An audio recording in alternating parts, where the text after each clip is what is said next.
యొక్క జీవితాల్లో ప్రభు ఉన్నాడని, ఆయన వద్దకు వచ్చేవారికి ఆయన ఫలము దయచేవాడని మనము నమ్మి ప్రభు సన్నిధికి మనము రావాలి. దేవుని సన్నిధిలో మనం ఎప్పుడైతే ఒక విశ్వాసంతో మనం ఎదురు చూస్తూ ఉంటామో, దేవుని సన్నిధిలో ఎప్పుడైతే ఒక నమ్మకంతో భక్తి చేస్తామో, ఒక విశ్వాసంతో కూడినటువంటి ప్రార్థన చేస్తామో, ఆ ప్రార్థన మన జీవితాల్లో గొప్ప కార్యాలు చేస్తుంది. నమ్మకము అనేటువంటిది మన జీవితంలో మనం కలిగి ఉండాలి. ప్రభువారు విశ్వాసం గురించి అనేకమైన మాటలు బైబిల్ గ్రంథంలో రాస్తూ ఉన్నారు. ఉదాహరణకి మన పితరుడైనటువంటి అబ్రహాము విశ్వాసులకు తండ్రిగా పిలువబడుతూ ఉన్నాడు. విశ్వాసులకు తండ్రిగా ఏనాడు కొన్ని వేల సంవత్సరాలకు పూర్వమే ఆయన విశ్వాసం ఉంచాడు. పునాదులు గల పట్టణానికై వేచి చూశాడు, గుడారాలు నివసించాడు. దేవుడు అన్నాడు, నేను దీవిస్తాను, నేను చెప్పు దేశానికి వెళ్ళమంటే అందరినీ వదిలేసి తన భార్యను తీసుకుని ఆయన బయలుదేరి విశ్వాసంతో ముందుకొచ్చాడు. నేను ఈ మాట చెప్పేటప్పుడు చాలాసార్లు చెప్తాను ఏంటంటే, మనకు ఇంత టెక్నాలజీ ఉన్నటువంటి రోజులు కాదు అవి. ఇప్పుడు మనకి ఎక్కడ పడితే అక్కడ వాక్యాలు వచ్చేస్తూ ఉన్నాయి. బైబిల్ గ్రంథం ఉంది. మనకి సెల్ ఫోన్లో కూడా ఒకవేళ ప్రార్థనకి కూడా చాలామంది బైబిల్ తీసుకురావట్లేదు. చాలామంది ఏమనంటే, పోయిన ఆదివారం చెప్పాను, బైబిల్ అంతా కూడా సెల్ ఫోన్లో ఉంది కదండి అని చెప్పి అధిక జవాబులు చెప్పే రకాలు ఉన్నారు చాలామంది. అంటే ఈ రోజున బైబిల్ను ప్రక్కన పెట్టి బైబిల్ను సెల్ ఫోన్లో ఎక్కువగా వాడుతున్నటువంటి దాన్ని బట్టి కూడా దేవుడు ఆ సెల్ ఫోన్లో కూడా వాగ్దానం ద్వారా, బైబిల్ గ్రంథముల ద్వారా మనతో ప్రతిరోజు మాట్లాడతారు.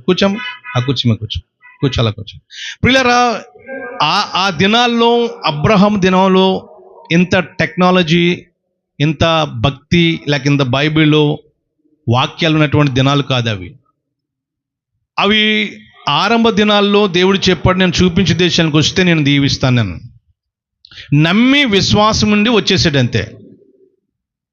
విశ్వాసం ఉంచాడు. దేవుడు నా కుటుంబాన్ని దీవిస్తానన్నాడు, నన్ను ఆశీర్వదిస్తానన్నాడు, సంతానం ఇస్తానన్నాడు. నమ్మాడు అంతే, వచ్చేసాడు. అలా నమ్మినటువంటి ఆ యొక్క తండ్రి అయినటువంటి అబ్రహాము దేవుడు దీవించాడు. బిడ్డలు లేనటువంటి 90 సంవత్సరాలు వచ్చినటువంటి శారమ్మ గారికి 100 సంవత్సరాలు వచ్చినటువంటి అబ్రహాము గారిని దేవుడు దీవించి 12 బిడ్డనిచ్చి నోటి నిండా నవ్వుండెను అనేటువంటి ఒక ఇస్సాకు అనేటువంటి పేరుతో దేవుడు ఒక చక్కని బిడ్డనిచ్చాడు. ప్రియులారా, ఇటువంటి యొక్క మాటలు మనం వింటూ ఉన్నప్పుడు, మన జీవితాల్లో కష్టాలు కింద ప్రయాణం చేసినప్పుడు, మన జీవితాల్లో ఇటువంటి సమయంలో మనము అనుసరించాలి అనుకునేటువంటి పరిస్థితి మనకు వచ్చినప్పుడు, మనం పరీక్షించబడినటువంటి పరిస్థితుల్లో ఒక్కొక్కసారి అవిశ్వాసంలోకి వెళ్ళిపోతాం. మనం జాగ్రత్తగా దేవునికి స్తోత్రం. విశ్వాసం గురించి చాలాసార్లు మనము బైబిల్ గ్రంథంలో చూస్తూ ఉంటాము. మన పేరే విశ్వాసి అని పేరు పెట్టబడి మనం జీవిస్తూ ఉన్నాము. ప్రభు సన్నిధిలో విశ్వాసంతో ఎదిగేటువంటి మన జీవితాల్లో ఒక్కొక్కసారి మనకు ఎటువంటి కష్టాలు కానీ, శ్రమలు కానీ, ఇబ్బందులు కానీ వచ్చినప్పుడు అవిశ్వాసంలోకి వెళ్ళిపోతాం. విశ్వాసం అనేటువంటి దాంట్లోకి వెళ్ళకుండా అవిశ్వాసంలోకి జారిపోతాం ఒక్కొక్కసారి. ఈ రాత్రి సమయంలో విశ్వాసముల గురించి, ప్రభు ఇచ్చేటువంటి మేలుని గురించి ఒక కొద్ది మాటలో, బలమైనటువంటి విశ్వాసంతో మనం ఉంటే దేవుడు ఏ కార్యాలు చేస్తాడో అనేటువంటి దాని గురించి ఒక మాట చెప్పి నేను వాక్య భాగాన్ని ముగిస్తాను. మార్కు సువార్త 2వ అధ్యాయము 5వ వచనంలో ఉంటుంది. ఒక మాట చదువుకుని లేఖన భాగంకి వెళదాం. యేసు వారి విశ్వాసమును చూచి, కుమారుడా, నీ పాపములు క్షమింపబడి ఉన్నవని పక్షవాయువు గలవానితో చెప్పెను. ప్రియులారా, ఇక్కడ జరిగినటువంటి విషయం, యేసుక్రీస్తు ప్రభు వారు కపెర్నహూం అనేటువంటి గ్రామంలో, ప్రాంతంలో ఉన్నప్పుడు ఒక ఇంటిలో ఇలాగే చిన్న కూడిక జరుగుతూ ఉన్నప్పుడు చాలామంది ప్రజలు వచ్చేసారు. ప్రజలు చాలామంది వచ్చిన కారణాన్ని బట్టి ఇల్లు ఖాళీ లేదు, బయట కూడా చాలామంది కూర్చుని దేవుని యొక్క మాటలు వింటున్నారు. అయితే అక్కడికి ఒక పక్షవాతంతో బాధపడుతున్నటువంటి ఒక సహోదరుని కొంతమంది, నలుగురు మోసుకుంటూ తీసుకొచ్చారు. నలుగురు పక్షవాతంతో బాధపడుతున్న వ్యక్తిని నలుగురు తీసుకుని వచ్చి అక్కడికి వచ్చేటప్పటికి ఇల్లంతా కూడా నిండిపోయింది. ఇల్లంతా కూడా నిండిపోతే బయట కూడా ప్రజలు ఉన్నారు. రాలేనటువంటి, ఆ ప్రభు దగ్గరికి వెళ్ళలేనటువంటి పరిస్థితి. అటువంటి సమయంలో వారు నిరుత్సాహపడకుండా వాళ్ళు ఏం చేశారంటే ఇంటి పైకి వెళ్ళిపోయి, ఇంటి పైకప్పుకు వెళ్ళిపోయి ఆ పైకప్పు కిటికీలు తీసి అందులో నుంచి త్రాళ్ళు కట్టి, తాళ్ళు ద్వారా కిందకు ఆ యొక్క పరుపును లేక మంచాన్ని అతను ఉండేటువంటి అది ఆ యొక్క మంచాన్ని కిందకి దింపినప్పుడు ఆ సమయంలో యేసుక్రీస్తు ప్రభువారు వారికున్నటువంటి ఒక విశ్వాసాన్ని చూచి ఒక మాట అంటున్నాడు అక్కడ మనం చదువుకునే మాటలో. యేసు వారి విశ్వాసం చూచి, కుమారుడా, నీ పాపములు క్షమింపబడి ఉన్నవని పక్షవాతంతో ఉన్నటువంటి వ్యక్తితో చెప్తా ఉన్నాడు. దేవునికి స్తోత్ర. క్రియలతో కూడినటువంటి విశ్వాసం మొట్టమొదటిదిగా. క్రియలు లేని విశ్వాసము మృతము.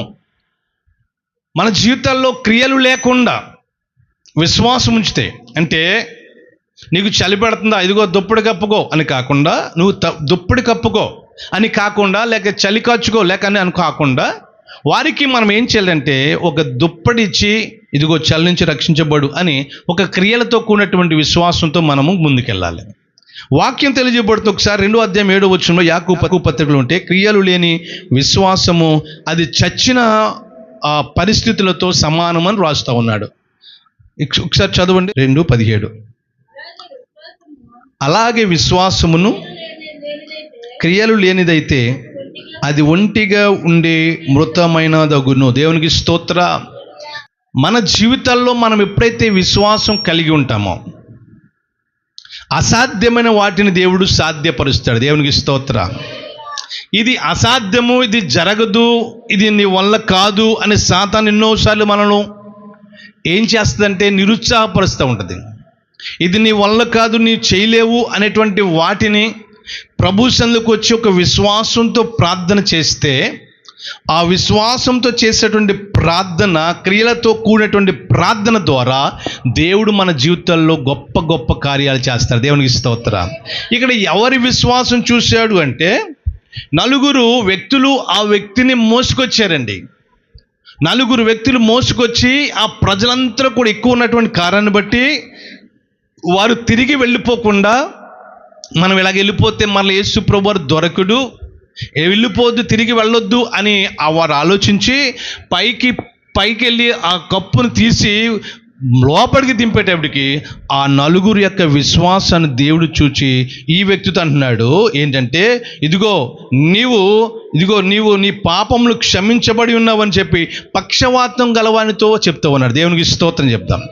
యేసుక్రీస్తు ప్రభు వారికి పాపముల మీద అధికారం ఉంది, అస్వస్థత మీద అధికారం ఉంది. అంటే స్వస్థత లేకుండా ఉన్నటువంటి వారి మీద అధికారం ఉంది, పాపమును క్షమించేటువంటి అధికారము ఉన్నది. ప్రియులారా, ఇటువంటి విశ్వాసంలో మనము బాగుపడాలంటే, స్వస్థత పడాలంటే, మన జీవితంలో గొప్ప కార్యాలు జరగాలంటే మొట్టమొదటిగా మన పాపము క్షమించబడాలి. దేవునికి స్తోత్రం. స్వస్థత కోసం చాలా చోట్లకి ప్రయత్నాలు చేస్తూ వెళుతూ ఉంటాం. మనం ఇక్కడ కాకపోతే అక్కడ, అక్కడ కాకపోతే అక్కడ, అక్కడ కాకపోతే అక్కడ తిరుగుతూ ఉంటాం చాలామంది. అంటే ఎక్కడికి వెళ్ళినా ప్రాముఖ్యంగా ఆ వెళ్ళినటువంటి వ్యక్తి జీవితంలో ముందు పాపములు క్షమించబడాలి. దేవునికి స్తోత్రం. యేసు ప్రభువారు ఆ వ్యక్తిని, అయ్యా నువ్వు స్వస్థపడిపోయి వెళ్ళిపోయి అని చెప్పొచ్చు, నువ్వు బాగుపడిపోయా వెళ్ళిపో అని చెప్పొచ్చు. కానీ ఆయన ఏమంటాడంటే, మొదట ఆత్మీయ రోగాన్ని దేవుడు బాగు చేశాడు. దేవునికి స్తోత్రం.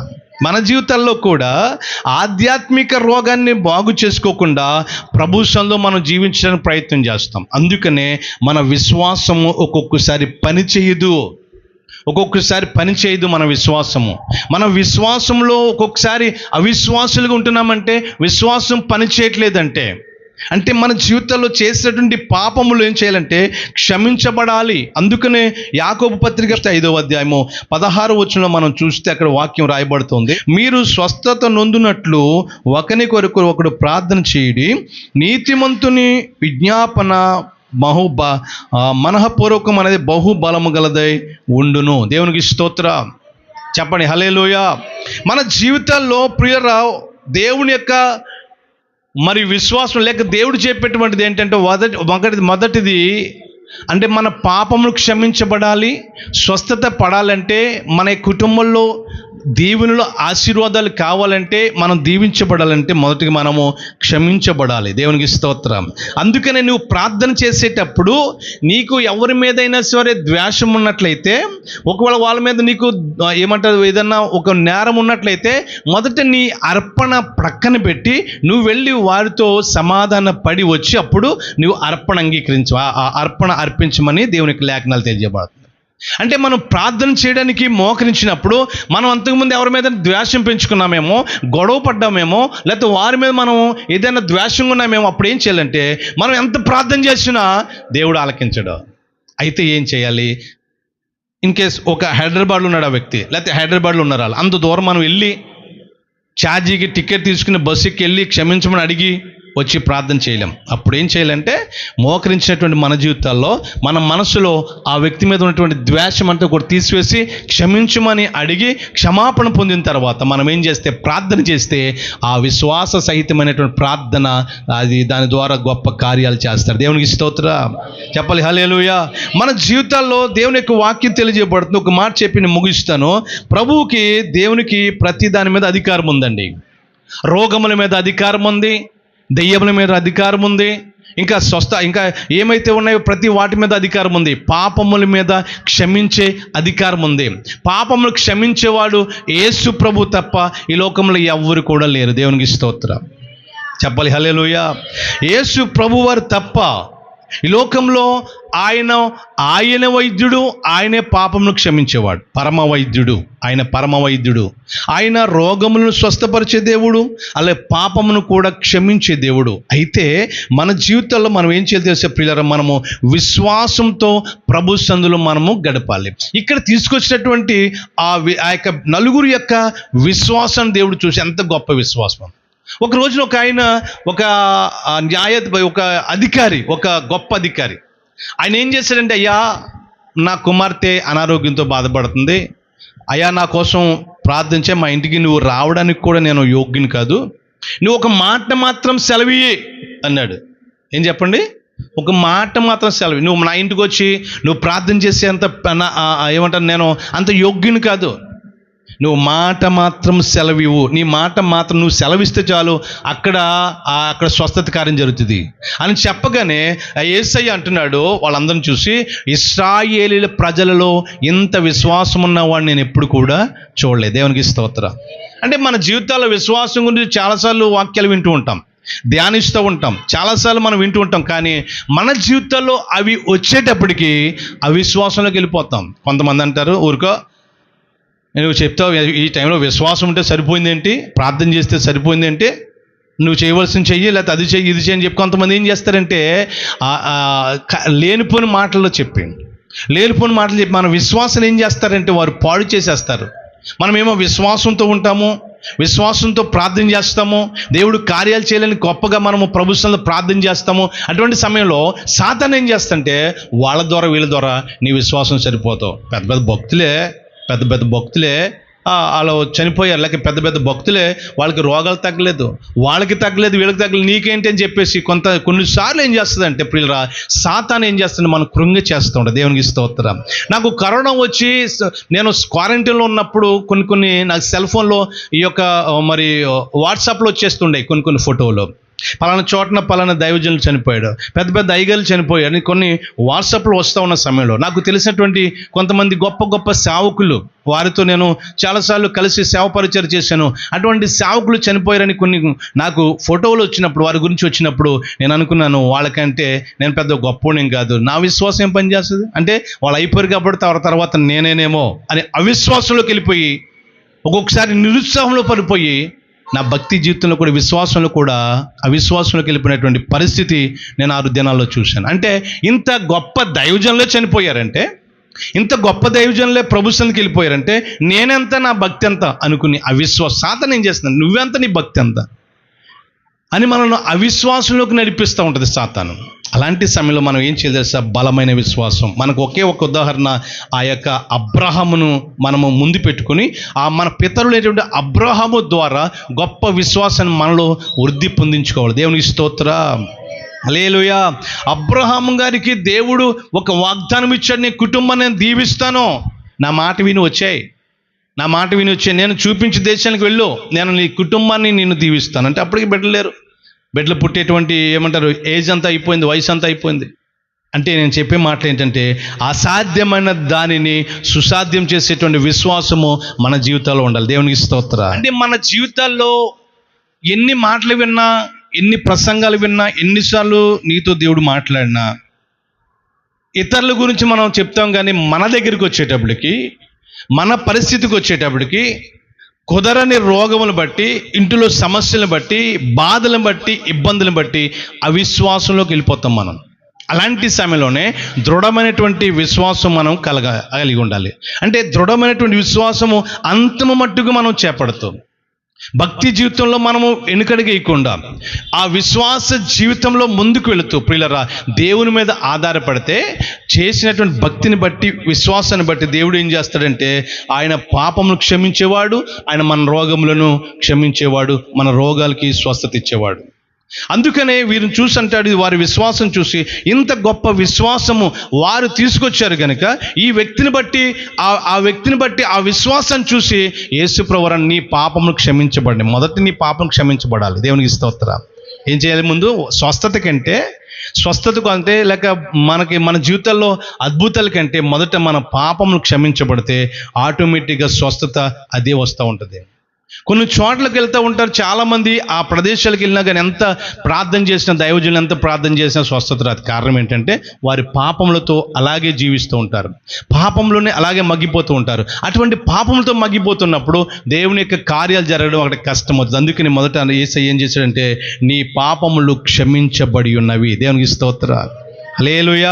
మొదటి పాపములు క్షమించేటువంటి దేవుడు ప్రియులరా తర్వాత ఆయన అద్భుతం చేసి ఇదిగో నీ పరిపెత్తుకుని వెళ్ళిపోమనగానే ఆయన మాట వినగానే అతను తీసుకొచ్చినటువంటి దాన్ని తీసుకుని నెత్తి మీద పెట్టుకుని మోసుకుంటూ వెళ్ళిపోయాడు. ఈ అద్భుతం ఎలా జరిగింది ప్రియులరా? మొదట పాపములు క్షమించబడింది, రెండవదిగా దేవుడిచ్చినటువంటి అధికారాన్ని బట్టి అద్భుతం జరిగింది. ఒకటి ఏంటంటే అంతరంగంలో పాప క్షమాపణ జరిగింది, రెండవది ఏంటంటే పిల్లల శారీరక స్వస్థత జరిగింది. అది కేవలము విశ్వాసము ద్వారా. అంటే ఇతనికి విశ్వాసం ఉన్నదో లేదో అక్కడ రాయబడలేదు, కానీ నలుగురు యొక్క విశ్వాసాన్ని బట్టి మొదటిగా అతనికి అంతరంగం ఉన్నటువంటి పాప క్షమాపణ దొరికింది. వాక్యం తెలియజేయబడుతుంది, ఒకసారి చదువుదాము. మార్కు సువార్త 2:10 అయితే పాపములు క్షమించుటకు భూమి మీద మనుష్య కుమారునికి తప్ప ఎవరికి అధికారం లేదండి. దేవునికి స్తోత్రం చెప్పండి. ఏ పాపములు? మొదట పాపం క్షమించబడాలండి. పాపములు క్షమించబడితే ఆటోమేటిక్గా దేవుని యొక్క కృప మన మీదకి వచ్చేస్తుంది. మొదటిగా పాపములు క్షమించబడితే ఆటోమేటిక్గా అసాధ్యమైనటువంటి వాటిని దేవుడు సాధ్యపరుస్తాడు.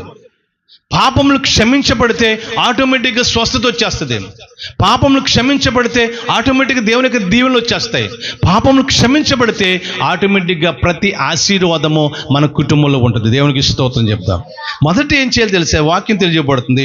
పాపములు క్షమించుటకు ఈ భూలోకంలో ఎవరికి కూడా అధికారం లేదు, అది కేవలము యేసయ్యకు ఒక్కడికే అధికారం ఉంది. అది కూడా ఆయన కలువరి శిలువలో మరణించటం ద్వారా, ఆయన కలువరి శిలువలో మరణించడం ద్వారా, ఆయన రక్తము ద్వారా, ఆయన ప్రాణం పెట్టడం ద్వారా ఈ లోకంలో ఉన్నటువంటి అందరికీ కూడా పాప విమోచన జరిగింది. దేవునికి స్తోత్రం. ఈ రోజున దేవుడు పరిశుద్ధులుగా చేశాడు. ఒకప్పుడు పాపంలో మునుపు మీరు దేవునికి దూరస్తులు అయ్యన్నారు, ఇప్పుడైతే దేవునికి దగ్గరగా ఉన్నారని వాక్యం తెలియజేయబడుతుంది. అంటే దేవుడు తన కలువరి శిలువలో తన రక్తము చిందించడం ద్వారా, ఒకడు వచ్చి ఆ బళ్ళెపు పొట్టుతో ఆ డొక్కల పొడవగానే రక్తం రాకుండా నీరు బయటకు వచ్చిందంట. అప్పుడు ఆ పరిస్థితిని చూసినటువంటి ఆ రానువ వాళ్ళు, అయితే ఆ పొడిచినటువంటి వ్యక్తి అంటాడు, నేను నిజంగా దేవుని కుమారుడినా. అప్పటి వరకు ఆయన చేసిన త్యాగాన్ని, ఆయన చేసిన యాగాన్ని చూస్తున్నటువంటి ఆ వ్యక్తి అంటాడు, ఇదిగో ఇడు చచ్చాడేదో చూసొద్దామని చెప్పి అక్కడికి వచ్చాడు. అక్కడ పొడిచేటప్పటికి చనిపోయినాడు. అప్పుడు అనుకున్నాడు ఈయన నిజంగా దేవుని యొక్క కుమారుడే. సిలువలో 7 మాటలు పలికిన తర్వాత చివరిగా ఇదిగో నా ఆత్మని అప్పగించున్నాను తండ్రిని ప్రభువు అని ఆత్మను దేవునికి అప్పగించి అక్కడ చనిపోతే, ఈ వ్యక్తి చూసిన వ్యక్తి ఆ బళ్ళెంతో పొడిచినప్పుడు అక్కడ ఏమి కూడా మరి రక్తం రాలేదు, నీరు వచ్చినప్పుడు పిల్లరా అప్పుడు అంటాడు అతడు నిజంగా దేవుని యొక్క కుమారుడు. దేవుడినా అనవసరంగా దేవుడిని మనం సిలివేశాం, అనవసరంగా దేవుడిని మనము కొట్టాము, దెబ్బల ద్వారా ఈయన ఇబ్బంది పెట్టాము, ఈ నిజంగా దేవుని కుమారుడు అని చెప్పి అక్కడికక్కడ మోకరించి అక్కడికక్కడ పాపాలు ఒప్పుకున్నాడు ఒక సైనికుడు. ఎందుకు ఈ మాట చెప్తుందంటే, పాపములు క్షమించడానికి దేవుడు ఏం చేశాడంటే కలువరి సిలువలో అందరి కొరకు ఆయన తన ప్రాణాన్ని, తన రక్తాన్ని చిందించి ప్రాణాన్ని పెట్టి ఆయన సమాధులు పెట్టబడి తిరిగి లేచాడు. హల్లెలూయా, హల్లెలూయా. అయితే ఆయనకి తప్ప ఎవరికి కూడా అధికారం లేదు. ఈ వ్యక్తి స్వస్థత పడడానికి రెండు ఉన్నాయి. ఏంటంటే, ఒకటి పాప క్షమాపణ జరిగింది, రెండు శారీరక స్వస్థత కూడా జరిగింది. రెండు ఒకేసారి దేవుడు అద్భుతం చేశాడు. అంటే శారీరక స్వస్థత జరగడానికి మొదటిది నువ్వు మన పాపములు క్షమించబడాలి. మన పాపములు ఎప్పుడైతే క్షమించబడతాయో అప్పుడు ఆటోమేటిక్గా దేవుడు తన యొక్క స్వస్థత కార్యాన్ని చేస్తాడు. మన జీవితంలో అద్భుతం జరగాలన్నా, ఏ మేలు జరగాలన్నా, ఏ అద్భుతాలు జరగాలన్నా దేవుడు ఏం చేస్తాడంటే ఆ పాపమును క్షమించే విధంగా మనల్ని నడిపిస్తూ ఉంటాడు. పాపములు క్షమించబడిన సమయంలో దేవుడు ఏం చేస్తాడు తెలిసే పిల్లరా, అసాధ్యమైన వాటిని దేవుడు సాధ్యం చేస్తాడు. మనకు అది అసాధ్యం అవుతుంది. అబ్రహాముకి అసాధ్యమే. కుటుంబాన్ని వదిలి రావాలంటే, తల్లిదండ్రులు వదిలి రావాలంటే, చూపించే దేశానికి ఇంకా చూపించే దానికి వెళ్ళాలంటే అసాధ్యం. అది కార్యం జరగదు. ఎటువంటి పరిస్థితులు తారుమారుగా ఉన్నాయి. పిల్లలు పుట్టే సమయం అయిపోయింది, ఇప్పుడు దేవుడు దీవిస్తానంటున్నాడని చెప్పి ఒక నమ్మకంతో వచ్చేసాడు. నేను ఆయన గురించి ధ్యానించేటప్పుడు ఒకటి అంటాను, ఏంటంటే గుడ్డి విశ్వాసంతో వచ్చేసాడు అంతే. దేవునికి స్తోత్రం చెప్తాను. అంటే గుడ్డిగా వచ్చేసాడు అంతే. నమ్మాడు అంతే, ఇస్తాడంతే. నమ్మాడు అంతే, ఇచ్చేస్తాడంతే. ఒక గుడ్డి విశ్వాసం దాన్ని నేను అర్థం చేసుకున్నాను. గుడ్డిగా నమ్మాడు అంతే. పునాదులు గల పట్టణానికి వేచి ఉన్నాడు.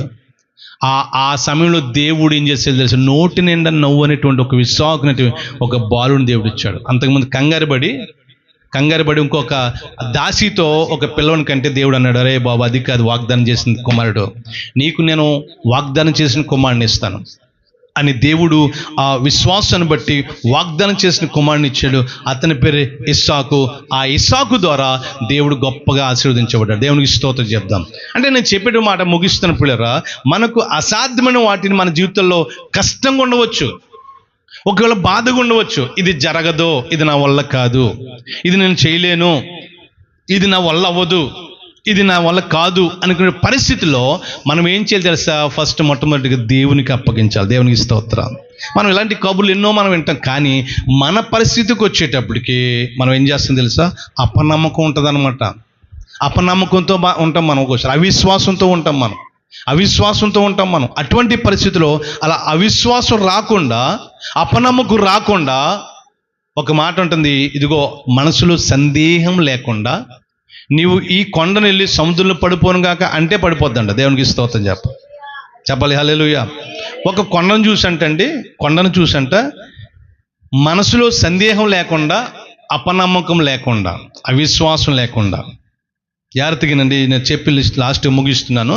నీ మనసులో సందేహం లేకుండా ఒక కొండను చూసి ఇది వెళ్ళి సముద్రంలో పడిపోను గాక అని నీ మనసులో సందేహం లేకుండా నువ్వు అంటే వెంటనే వెళ్ళిపోయి సముద్రంలో పడిపోద్దండి. దేవునికి స్తోత్రం. ఆ కొండని బండలు ప్రక్కన పెడదాం. ఆ కొండ గురించి మనకు ఎందుకు అనవసరం.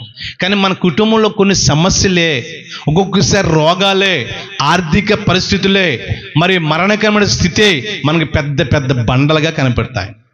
ఈ రోగం తగ్గదు, ఇంకా ఇది నా వల్ల కాదు, ఈ సమస్య పోదు, ఇంకా ఈ సమస్యకు జవాబు రాదు. ఎంతమందికి చెప్పినా, లేకపోతే ఎన్ని మెట్లెక్కినా, ఎంతమంది లాయర్లు వచ్చినా, జడ్జీలు వచ్చినా, ఇది నా వల్ల కాదు అనుకున్న పరిస్థితులన్నీ కూడా విశ్వాసంతో మనం ప్రార్థన చేస్తే, అపనమ్మకం లేకుండా మనము విశ్వాసం, ఇది జరుగుతుంది, ఇది అవునుగాక అని మనం ఎప్పుడైతే అపనమ్మకం లేకుండా, ఎందుకంటే మనకు అపనమ్మకం ఎక్కువ అండి, ఇది జరుగుతుందా లేదా, అవిశ్వాసం ఎక్కువ అంట. అవిశ్వాసమే అపనమ్మకం పెనుభూతం అంటారు. అవిశ్వాసమే లేక అపనమ్మకమే అది ఒక భూతంలాగా మనకు వెంటాడుతూ ఉంటుంది. మనలో సందేహం లేకుండా నీకు వచ్చే కష్టం కానీ, రోగం కానీ, వ్యాధులు కానీ, ఏదైనా ఉన్నటువంటి వాటిని నువ్వు అపనమ్మకం లేకుండా, మనసులో సందేహం లేకుండా, అంటే మనం విశ్వాసం ఉంచినప్పుడు మళ్ళీ అపనమ్మకం ఉండకూడదు. ఇది జరుగుతుందా లేదా, ఓ పక్కన జరుగుతుందా లేదా, ఎలాగనాలి, ఒక ప్రక్కన జరుగుతుందా లేదా అనేటువంటి అపనమ్మకంతో ప్రార్థన చేస్తే ఎన్ని సంవత్సరాలు ప్రార్థన చేసినా కార్యం జరగదు. కానీ అయినా మన జీవితంలో అపనమ్మకంతో మనం ఒక్కొక్కసారి జీవిస్తూ ఉంటాం. అపనమ్మకంతో జీవిస్తూ ఉంటాం, అవిశ్వాసంలో మనం వెళ్ళిపోతూ ఉంటాం.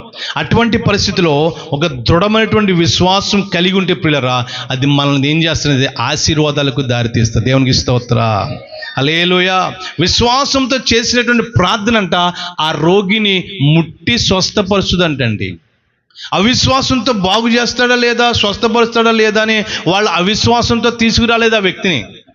ఒక విశ్వాసం ఉన్న వాళ్ళు ఏంటంటే, ఇక్కడ యేసు ప్రభు దగ్గర తీసుకెళ్తే మా స్నేహితుడు బాగుపడతాడు, యేసు ప్రభు దగ్గర తీసుకెళ్తే మా స్నేహితుడు స్వస్థపడతాడు అని చెప్పి తీసుకెళ్ళారు. కానీ అక్కడ జనమంతా కూడా ఎక్కువైపోయారు. అప్పుడు పెంకులు తీసి అందులో నుంచి ఆ మంచాన్ని దింపుతున్నప్పుడు వారి విశ్వాసం ఎంత గొప్పదో యేసయ్యే చూసి అన్నాడు. ఆ విశ్వాసాన్ని బట్టి ఆ వ్యక్తిని బాగు చేశాడు. దేవునికి స్తోత్రం. కొంతమంది జీవితాల్లో అవిశ్వాసం ఎప్పుడు ఉంటూనే ఉంటుందండి. అవిశ్వాసం ఎప్పుడు ఉంటుంది. ఒకరి నుంచి మన జీవితాల్లో అవిశ్వాసంతో జీవిస్తుంటారు. తోమా గారు ఉన్నారు, యేసుప్రభు శిష్యుల తోమా గారు.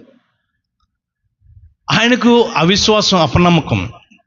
స్త్రీలైతే ఆ సమాధి దగ్గరికి వెళ్ళి యేసుప్రభు లేస్తాడని సుగంధ ద్రవ్యాలు తీసుకెళ్ళి అలంకరించుదామని అక్కడికి వెళ్ళి అలంకరించే సమయంలోకే యేసుప్రభు తిరిగి లేచి సజీవంగా వాళ్ళకి కనిపించి, అమ్మ వెళ్ళి నా శిష్యులకు లేక ప్రజలకు చెప్పండి అని చెప్తే, వాళ్ళు వచ్చి ఈ ప్రజలందరికీ చెప్తుంటే తోమా గారు వచ్చి అంటాడు, అబ్బాబే నేను